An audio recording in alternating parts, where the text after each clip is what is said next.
Hi guys, what's up? Welcome back to my channel. Today I wanted to talk about my adoption story because November 21st is National Adoption Day, and I've wanted to have a video of this, of just like me talking about my adoption process and foster care and residency, just to have like an actual video of me talking about it. I wanted to know also that every adoption story is different and unique and beautiful. The reasons behind them being adopted or being in the foster care system is different.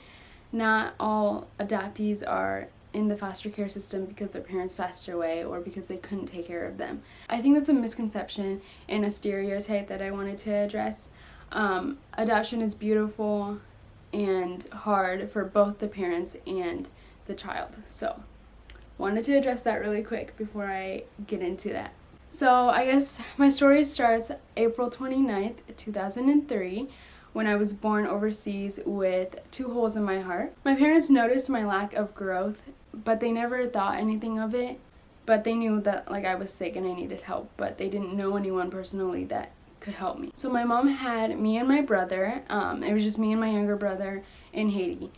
And I had several other half-siblings. One day, one of my half-brothers actually came to visit his dad, and in the middle of his visit, he saw that I was stopping to breathe that night, and happened to know of a doctor that was in Haiti and works for an organization that helps sick kids. The doctor came over, and he was like, she needs heart surgery, she's not gonna like live or survive if she stays here.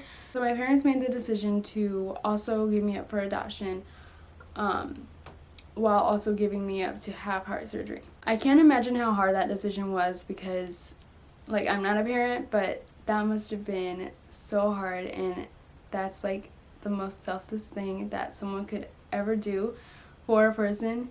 So I'm just like so grateful and so appreciative, and it blows my mind that like from day one I had parents who wanted the best for me, and I wouldn't be here if that wasn't their mindset, like to give me a better life and to take care of me, you know. They could have kept me and thought they could make a way like somehow for me to have heart surgery in Haiti, but I don't know. I think that's so selfless and that's so cool. I'm just so appreciative of that decision to give me up for adoption. So my mom packed me up a bag and wrote her phone number on the little suitcase and braided my hair for the last time, and I was on my way to America on an airplane with my doctor and another girl and her doctor. I first landed in America in St. Louis around the end of December, and I remember loving it in America. I remember my first foods on the airplane being bacon and eggs and orange juice, so that was pretty cool. Also in St. Louis, it was my first experience with snow, so I remember loving it. Not a fan now, but in St. Louis I stayed with the host family until I had my heart surgery, so I knew, like, people told me this family isn't gonna adopt you, like they're just here so you can have your heart surgery and recuperate. I never really got close to them. They were the nicest people, I remember that, and I have all good memories of them. I just never really got close to them from what I can remember, but I do have vivid memories of my surgery. I remember waking up and there being cords attached to my heart, and I just was kind of scared. I don't really remember that, but I remember there being cords. I remember the gel that they put on my heart. And like every time now that I go in to the doctor and they do that again, like it brings back memories, and I think that's so cool that I remember that. So after I stayed with that host family, the girl who I came to America with actually ended up being adopted by that family. I went on to another family, and I was told that these people were going to be my foster care family. So I was officially a part of the foster care system. So I was 4 when I went on to this next family, and we'll call them the Johnsons. I fell in love with them. I think it was because they had multiple children, and that wasn't what I had before. They had 2 other younger foster kids, and they had 2 older biological kids. I was close to all of them. My older sister would make us dresses and she would give us watermelon. I remember we always had tea time at 3 p.m. every day, and it was like a tradition.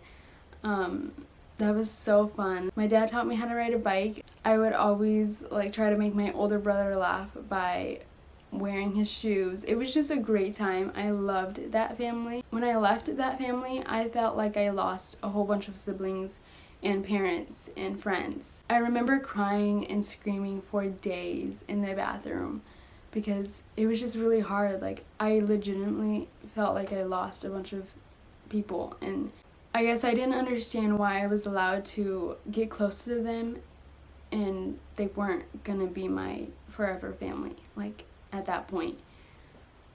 I don't know. It's still something I'm trying to understand, and definitely some hard feelings there.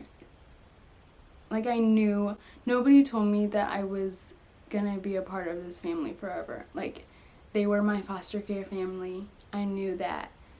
But just the fact that I was allowed to stay there, like, I still had to,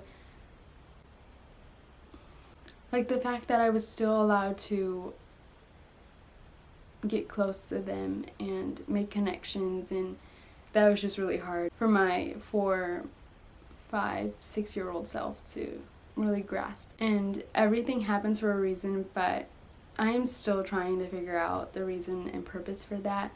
But yeah, really hard time in my life transitioning from that foster care family to another foster care family at such a young age. I went on to that other foster care family and I adjusted quickly.